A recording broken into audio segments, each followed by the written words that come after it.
answer many of the questions. So it's more a discussion amongst ourselves where the panelists can also hear.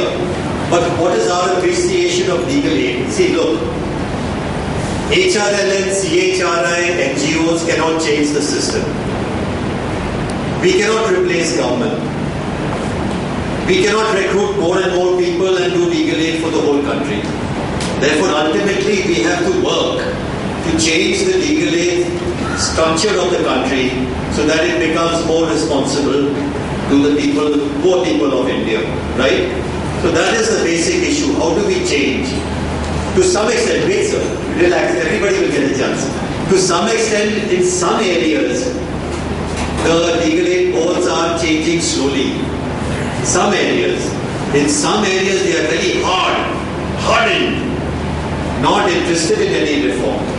So we are only getting feedback for the country so that our people can hear. The panelists also can hear. What is the feedback? So West Bengal, he told you that the payment paid to the lawyers is not properly done. Name, organization and place. I would like to speak in our mother tongue. ये जैसे जब भी जो बताया sorry. My name is Pankaj Sinha. I am a practicing advocate from HRL.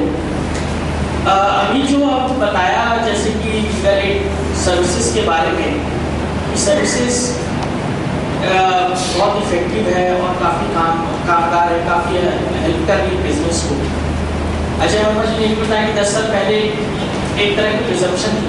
तो मेरा एक दिल्ली के बारे में मैं बोलना चाहता हूँ कि दिल्ली में भी अगर आज आप देखें कि लीगल एड सर्विसेज का सारा जो गवर्निंग बॉडी से ज़्यादा दिल्ली में ही है।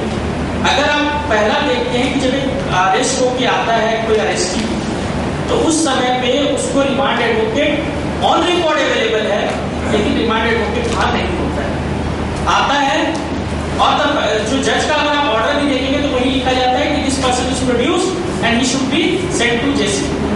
कुछ नहीं देखा जाता कि उसकी क्या जो मुलाइजा और जो मेडिकल रिकॉर्ड्स आए, जो भी कुछ नहीं। वहाँ पे कोई रिमांड एडवोकेट्स काम नहीं कर रहे हैं।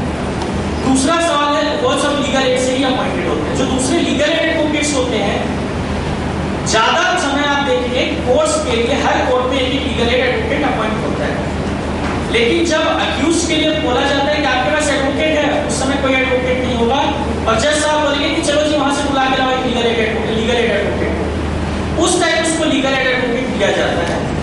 उसके बाद लीगल एड एडवोकेट मिल गया। लीगल एड एडवोकेट जब काम कर रहा होता है तो शायद उसकी रिपोर्टिंग इसकी तो होती है कि उसने कितने केस किया, कितनी अपेयरेंस की, क्योंकि जब लीगल एड एडवोकेट अपेयरेंस दे रहा होता है तो जज साहब को एक चीज जरूर होता है, मेरा नाम नोट करा देना लीगल एड काउंसिल। लेकिन इसकी रिपोर्टिंग नहीं होती है कि कितना इफेक्टिवली या क्या आर्गुमेंट्स किया, रिटन सबमिशन दिया, नहीं दिया, उस पर लीगल एड का क्या मॉनिटरिंग मैकेनिज्म है। If you, those person can focus on aspects. Thank you.